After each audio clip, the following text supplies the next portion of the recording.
10 countries that changed their names and why. Did you know that countries, just like people, sometimes change their names? And just like people, they have compelling reasons to do so. It's not a matter of a whim or a fancy, but often a decision steeped in history, politics, and identity.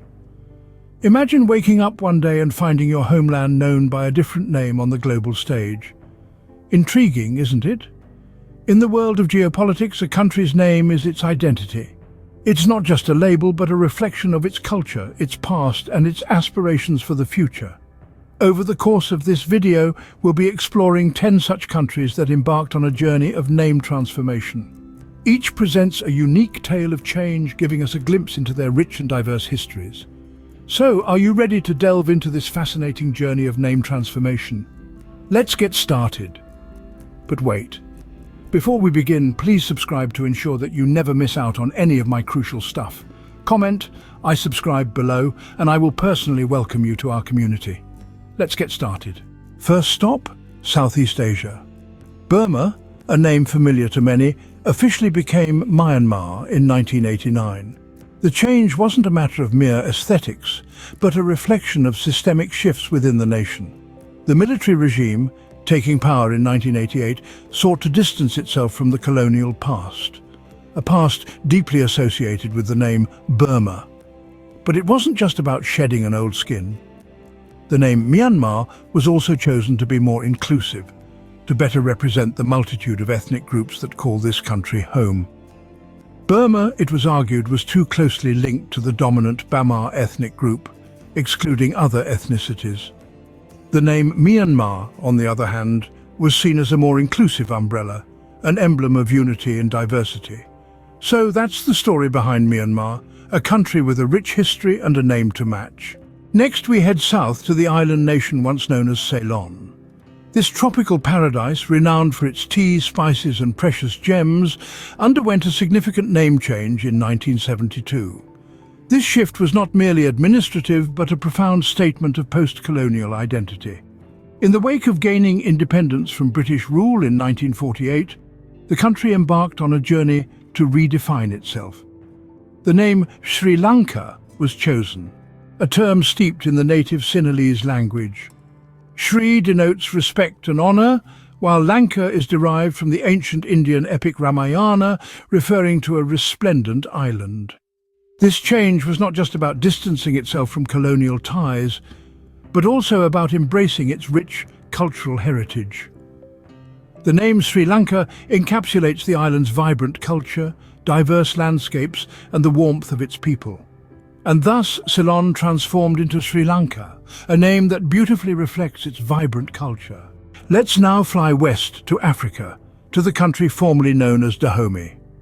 Nestled in West Africa, Dahomey took on a new identity in 1975, becoming known as Benin. This change was more than just a cosmetic adjustment. It was a vital part of the country's post-colonial identity. Following its independence from France, the nation sought to break away from its colonial past. The name Benin was chosen to reflect the historical significance of the Benin Empire, a pre-colonial African state located in what is now Nigeria. This powerful empire was a beacon of African strength and sovereignty, and its name became a symbol of pride and autonomy for the newly independent country. The decision to change from Dahomey to Benin was not just about rebranding. It was about reclaiming a past, establishing a strong and independent identity, and setting the stage for a future defined by the people of Benin themselves. So that's the tale of Benin, a country with an intriguing past and a name that honors it. Before we continue, can I beg a little favor? If you're liking what you're hearing, show us some love by pressing that like button. And hey, if you want to be in the loop for our fantastic upcoming videos, make sure to press subscribe and ring that bell so you're always in the know. Oh, and one more thing, drop a quick "I subscribe" down in the comments, and I'll make sure to offer you a warm welcome to our amazing family. All right, enough of that. Let's keep the conversation flowing.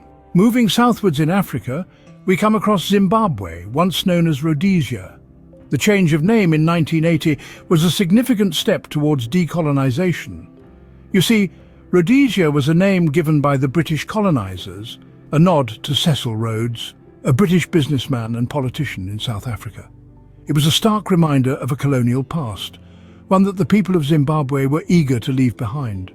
In a bid to reclaim their true identity, the nation chose Zimbabwe, a name deeply rooted in the indigenous Shona language.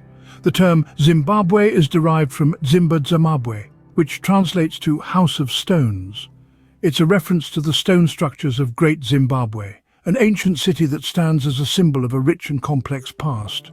This renaming marked a new chapter, one where the people of Zimbabwe could proudly identify with their heritage and history. That's Zimbabwe for you, a country that reclaimed its identity through a name. Let's now head back to Asia, to the country that was once Siam. Our journey takes us back to the year 1939, a pivotal moment in the history of a Southeast Asian nation. Siam, as it was known then, was on the cusp of a significant transformation. Amidst the rise of nationalism, the country saw a name change as a way to foster unity and national pride. The name Thailand was chosen, a name steeped in cultural significance and identity. Thai means free in the Thai language, a nod to the fact that Thailand is the only Southeast Asian country that was never colonized by a European nation. And the suffix land simply refers to a place or territory. So Thailand essentially means land of the free. A powerful message of independence and resilience that echoes throughout the nation's history. And so Siam became Thailand, a name that proudly proclaims its heritage. Let's now head down under to the land once known as New Holland. In the early 19th century, this southern continent bore a name bestowed by Dutch seafarers. They had charted its western coast and named it New Holland, yet it remained largely unexplored by Europeans for a further 2 centuries. Then, in the late 1800s, the British began to colonize the eastern part of this vast land, initially establishing the penal colony of New South Wales. As more settlers arrived, exploration expanded, and a new name began to emerge. Drawing from ancient Greek, Australis means of the south. Fittingly, the British explorer Matthew Flinders suggested the name Australia to acknowledge its position as the known world's southernmost land. The British government officially adopted this proposal in 1824. And that's how New Holland became Australia, a name that resonates with its unique geography. Next, let's travel to South Asia, to the country formerly known as East Pakistan. In the year 1971, East Pakistan underwent a dramatic transformation, both politically and in name. It was the year that marked the end of a bitter struggle for independence from West Pakistan, a struggle that had lasted for almost a quarter of a century. With independence came a new identity. East Pakistan was reborn as Bangladesh, a name that was steeped in cultural significance. The term Bangla refers to the Bengali language spoken by the majority of the population, while Desh translates to country or land. Hence, Bangladesh means land of the Bengali. This new name was not just a label, but a symbol of unity, linguistic pride and cultural identity. This was a name chosen by the people, for the people, representing their hard-fought freedom. That's the story of Bangladesh, a name that symbolizes its hard-earned independence. Let's now journey to the Middle East, to the land once known as Persia. The year was 1935 when Persia decided to change its name to Iran. The switch was driven by a surge of nationalism, a desire to break away from the past and to reassert the country's unique identity distinct from its neighbors. Iran, meaning land of the Aryans, was chosen to reflect the country's deep cultural roots. It's a nod to the ancient Aryan people who first settled in the region over 3,000 years ago.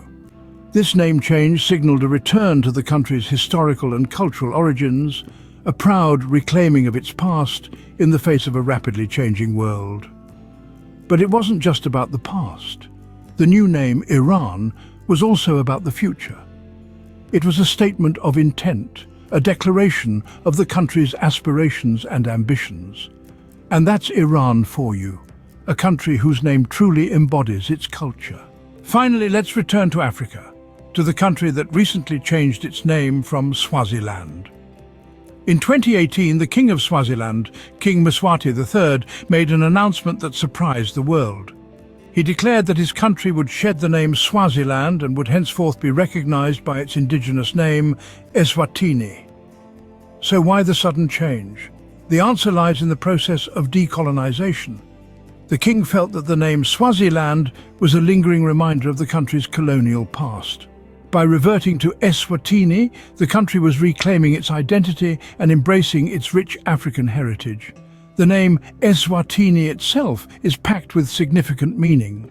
It translates to Land of the Swazis, a term that reflects the country's ethno-linguistic identity. It's a nod to the Swazi people, their language and their culture, reinforcing the nation's sense of unity and pride. And that's Eswatini, the latest country to reclaim its identity through a name change. So, there you have it. 10 countries that chose to redefine their identities through their names. We've travelled from Burma to Myanmar, witnessed Ceylon transform into Sri Lanka and seen Dahomey reborn as Benin. We've navigated the shift from Rhodesia to Zimbabwe, watched as Siam became Thailand, and delved into the renaming of New Holland to Australia. We've also explored the journey from East Pakistan to Bangladesh, the transition from Persia to Iran, and the recent change from Swaziland to Eswatini. These names are not just geographical markers, they are powerful symbols embodying the history, culture, and aspirations of a nation. They reflect political shifts, honor native tongues, and sometimes they're simply a fresh start. In the grand tapestry of world history, these name changes are threads that weave together narratives of resilience, pride, and transformation. Remember, a name is more than just a label. It's a statement of identity, history, and culture. Until next time, happy learning!